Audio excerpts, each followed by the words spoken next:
안녕하세요. LK 김호수입니다. 자, 오늘은 지난 시간에 이어서 SM 엔터테인먼트에 대한 보따리를 하나씩 풀어보도록 할 텐데요. K-팝으로 전 세계 팬들을 들썩이게 한 한류 열풍의 주역 SM 엔터테인먼트 2탄 지금 바로 시작합니다.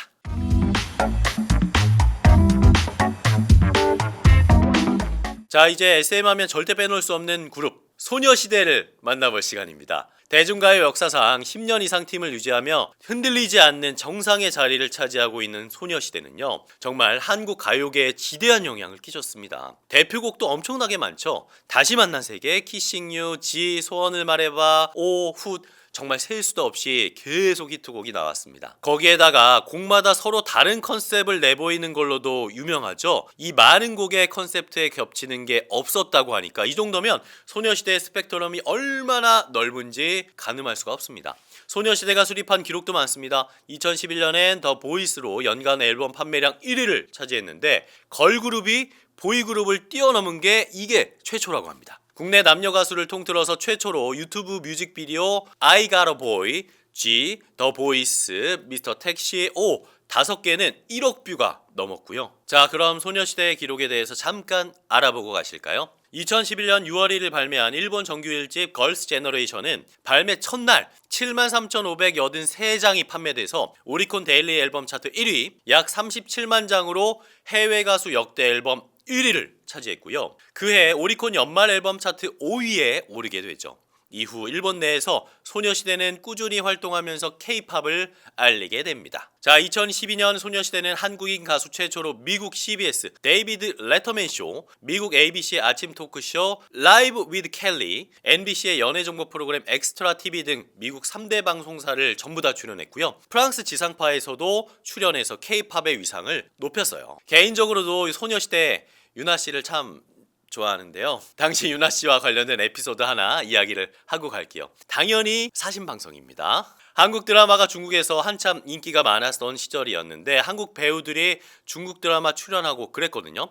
유나 씨도 중국 드라마에 진출을 했어요. 무신조자룡이라는 역사극인데 중국 전국 시청률 1위를 기록했습니다. 물론 중국인들이 좋아하는 역사극이니까 그럴 수도 있는데 유나 씨 덕이 아닐까 조심스럽게 추측해 봅니다. 자, 왜냐하면 유나 씨가 중국 예능 프로그램에도 많이 나왔는데 중국어 실력이 원어민 수준이라서 모두가 놀랐대요.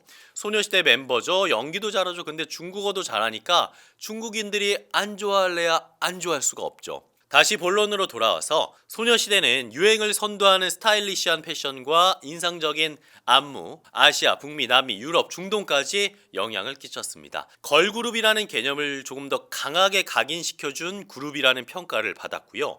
덕분에 이후 데뷔하는 2NE1, 원더걸스, 블랙핑크 등 많은 걸그룹의 탄생에 영감을 주게 됩니다. 또 가사보다 리듬감이 살아있는 음악과 따라서 춤추기 좋은 댄스로 외국인들도 언어 장벽을 뛰어넘어서 한국어를 몰라도 곡 자체를 즐길 수 있는 문화를 만들었다는 평가도 받고 있습니다. 지지지지 베베베베. 자, 소녀시대 들으면 왠지 풋풋한 때로 돌아간 것 같은 그런 느낌이잖아요. 저만 그런가요? 자, 이후에 SM 엔터테인먼트는 엑소, NCT, 레드벨벳, 에스파 등등 꾸준히 아이돌 그룹을 데뷔시키고 성공을 이어나가게 됩니다. 하지만 언제나 봄날일 것 같았던 SM에 제동이 걸리는 시기가 옵니다. 이수만 전 회장이 아티스트의 컨셉과 타이틀곡, 의상, 헤어 등 전반적인 것에 관여를 할 수밖에 없는 구조적인 문제가 표출된 건데요. 그러다 보니까 한 그룹이 활동할 때 다른 팀은 활동을 할 수가 없었어요. 이런 문제를 인식한 SM 엔터테인먼트는 SM 3.0을 통해서 멀티 제작 센터와 레이블 구축에 힘쓰겠다고 발표를 했습니다. 골자는 아티스트와 프로듀서를 수평적인 구조로 운영하겠다는 겁니다. 안무, 의상, 헤어, 메이크업 등을 담당하는 직원들의 업무가 활동하는 그룹에 치중되는 것이 아니라 아티스트별로 레이블을 운영하겠다는 거죠. 이런 구조는 5년 전에 JYP가 발표한 JYP 2.0 비전을 떠오르게 하는데요. JYP 2.0을 발표한 2018년 기준으로 5년간 JYP의 매출액은 232%가 올랐고요. 영업이익은 무려 419%가 증가했습니다. 그러니까 SM 3.0이 발표되면서 기업의 내재 가치가 커지면서 주식시장에도 변동이 일어나지 않을까요? 미래에셋 M클럽에 따르면 SM 3.0이 발표된 2월 한 달 동안 SM 엔터테인먼트 자회사 SM 라이프 디자인의 주식이 매수 종목 1위를 기록했는데요. 많은 사람들이 관심을 갖고 있는지를 파악할 수 있는 지표였습니다. 1조도 안 됐던 SM 엔터테인먼트 시가총액도 지금은 약 2조 3천억 원까지 늘어났고요. SM 3.0이 가속화될 하반기에는 또 어떻게 변동할지 지켜볼 만한 부분이겠죠. 또 카카오가 SM 인수전에 뛰어들었잖아요. 다른 엔터도 많았는데 왜 SM 엔터테인먼트와 손을 잡으려고 한 걸까요? 세 가지 이유가 있는데요. 첫 번째는 카카오 엔터의 기업 공개 때문입니다. 기업이 주식 상장을 위해서 외부 투자자에게 주식을 공개하는 것을 기업 공개 IPO라고 하는데, 카카오 엔터는 2019년부터 기업 가치를 25조 원으로 보고 상장 준비를 하는데 계속 지연이 되고 있어요. 카카오 엔터가 웹툰이나 웹소설 등 콘텐츠 사업은 잘 되지만 아티스트가 부족하다는 분석이 많았거든요. 그런데 K-팝의 주역 SM 엔터테인먼트를 인수하면 해결되니까 이번 인수전에 사활을 걸 수밖에 없던 걸로 보입니다. 자, 두 번째는 K-팝을 선봉하고 있는 SM 엔터테인먼트를 통해서 멜론의 글로벌 사업 확장을 바라보고 있었다는 점입니다. 세 번째는 카카오는 SM 팬 플랫폼 버블과 손을 잡으면 하이브의 플랫폼 위버스를 뛰어넘을 수 있는 경쟁력을 갖추게 된다고 본 것 같습니다. 그래야 카카오 엔터가 상장할 수 있는 힘도 커지니까요. 특히 SM 입장에서는 이수만 전 회장의 그림자에서 벗어나서 멀티레이블로 전환하기에 카카오만큼 적합한 둥지는 찾기 어려웠을 겁니다. SM이 주식 9.05%를 카카오에 넘기면서 이수만 전 회장은 2대 주주가 되면서 두 회사는 자연스럽게 손을 잡는 그림이 완성될 수 있었는데요. 이수만 전 회장은 하이브와 손을 잡습니다. 그러면서 경영권 분쟁이 일어난 거고요. 이제는 카카오와 함께하는 걸로 결론이 났지만 이 전쟁 속에 가장 주목받은 것은 역시나 주식입니다. SM 주식은 8만원대에서 16만원까지 떡상을 했고요. 또 급락하고 또 엎치락뒤치락하는 양상을 보이고 있는데요. 그래서 저희가 준비했습니다. 증권 전문가 분을 통해서 SM 주식에 대해서 어떻게 생각을 하는지 한번 들어보시죠.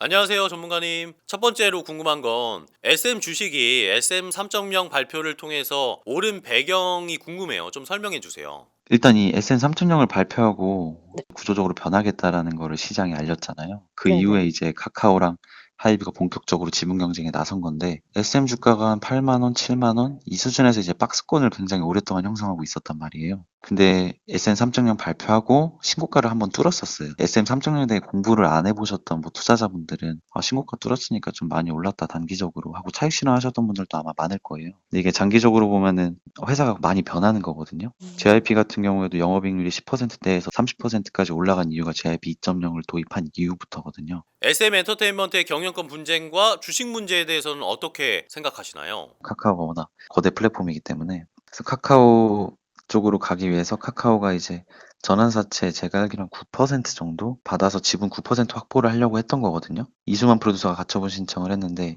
인용이 됐죠. 그러면서 카카오가 9% 지분을 가져가지 못하게 됐고, 지분 경쟁에서 이제 그럼 하이브랑 밀리게 되잖아요. 그렇기 때문에 카카오는 사실 공개 매수밖에 방법이 없었던 거죠. 카카오 엔터를 결국엔 상장을 시켜야 되는데 규모가 하이브에 밀리면 안 되잖아요. 그래서 네. SM을 붙여서 규모를 키우면 시장에서 더 높은 밸류에이션, 원래 1등 사업자한테는 더 높은 밸류에이션을 부과를 해줄 수가 있거든요. 그래서 하이브가 항상 PR은 제일 높아요. 항상 보면은. 그러면 이제 앞으로 SM 엔터테인먼트의 주식은 어떤 모습을 보일까요? 처음에 이 공개 매수 이슈가 발생을 했을 때 그 전에 이미 SM 3.0이라고 SM 측에서 펀더멘털 개선될 이런 요인들에 대해 먼저 선제적으로 유튜브나 공시를 통해서 시장에 먼저 알렸었거든요. 그래서 이런 이슈가 두 가지가 발생을 했다고 보면 단기적인 모멘텀으로 좀 작용할지 아니면 펀더멘털에 영향을 줄 수 있는 이슈인지가 체크를 먼저 하는 게 중요한데, 단기 모멘텀으로 작용할 경우에는 주가가 단기적으로만 상승했다가 하락하는 경우가 대다수고, 후자로 말씀드린 이제 펀더멘털에 영향을 줄 수 있는 이슈라고 한다면 기업 가치 변화가 있는 거기 때문에 주가가 장기적으로 우상향할 수 있는 흐름으로 볼 수가 있습니다. 향후 주가 흐름은 어떻게 될지는 사실 예측할 수가 없죠. 이게 공개 매수가 끝나고 나서 지금 주가가 한 10만 원대 초반까지 내려와 있는데, 주가가 여기서 공개 매수 끝나면 내려갈 거냐 올라갈 거냐라고 판단하기는 굉장히 어렵고, 뭐 만약에 여기서 크게 하락을 한다, 뭐 조정을 받는다라고 하면 당연히 장기적 투자 관점에서는 투자하기도 굉장히 괜찮은 종목이지 않나 그렇게 생각을 할 수가 있고, 그러면은 왜 이게 장기적으로 좀 괜찮냐라고 보면은 회사에서 가이던스를 제시를 했거든요. 우리나라 회사들이 가이던스 제시를 잘 안 해요. 왜냐면 불확실성이 있기 때문에 가이던스 제시를 잘 안 하는데 25년도까지 가이던스를 제시를 했어요. SM 쪽에서. 가이던스를 믿고 한번 계산을 해보면 2025년에 매출액이 1조 2천억까지 늘어날 걸로 전망을 했거든요. 그래서 순이익 매출액은 1조 2천억까지 증가할 거고 영업이익이 4,300억 원까지 증가할 거다라고 전망을 해줬어요. SM 쪽에서. 장기적으로 투자했을 때 수익을 가져다 주지 않을까라고 생각을 해볼 수 있을 것 같습니다.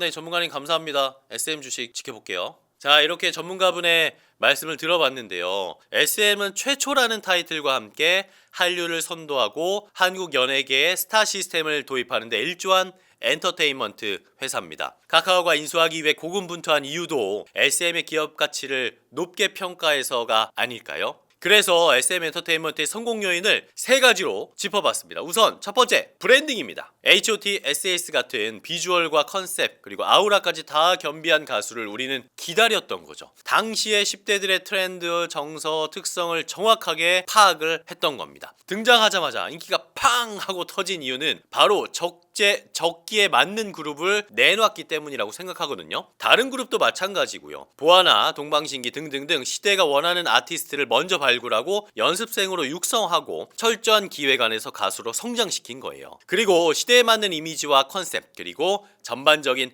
방향성까지 수립하면서 스타 창출을 이뤄낸 거죠. SM 아티스트들이 함께 콘서트를 하거나 협업 활동을 하는 SM 타운도 브랜딩의 일환일 수 있겠네요. 소속 아티스트들이 여름이나 겨울에 함께 프로젝트 앨범을 만들기도 하고 일본, 중국, 미국 등 전 세계 나라에서 콘서트를 개최하는 등의 활동은 SM 엔터테인먼트만의 경쟁력이 됐으니까요. 자, 이런 전반적인 과정을 구축한 이수만 전 회장의 해안을 성공 요인으로 꼽겠습니다. 자, 두 번째는 바로 뛰어난 마케팅 전략과 혁신적인 실험이라고 볼 수 있습니다. 1990년대는 지금처럼 인터넷이 빠르지도 않고 검색해서 다 나오는 시대가 아니었는데도 지금 봐도 깜짝 놀랄 기록을 세웠으니까요. 바로 소셜미디어를 활용해서 팬들과 소통하고 홍보하는 등의 전략도 남다르고요. 덕분에 최초라는 수식어를 달고 K-팝의 선두주자가 되는 아티스트들을 대거 창출할 수 있었습니다. 세 번째는 세계화죠. 한국 음악을 전 세계로 통하게 한 시작이 아닐까 하는데요. 일본, 중국, 미국, 유럽, 대만 등으로 활동 무대를 넓히고 팬덤도 양산했어요. 그룹 멤버들도 한국인만으로 국한시키지 않고요. 외국 멤버들도 영입하는 등의 시도 역시 글로벌한 무대로 향하려는 시도가 아니었나 싶습니다. 자, 지금까지 한류 열풍의 주역으로 전 세계 K-팝의 가능성을 제시한 SM 엔터테인먼트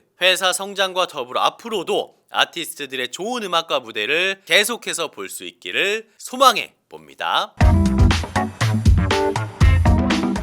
자, 다들 재밌게 들으셨다면 좋아요, 구독 잊지 마시고요. 가족, 친구, 동료 여러분들에게 널리 저희 아파트를 알려주신다면 제가 두 손 모아 감사드리고 영원이라도 팔겠습니다. 자, 오늘의 한 줄평. 한류를 이끈 SM 앞으로도 영원하라. 브라보 SM. 지금까지 LK 김호수였습니다.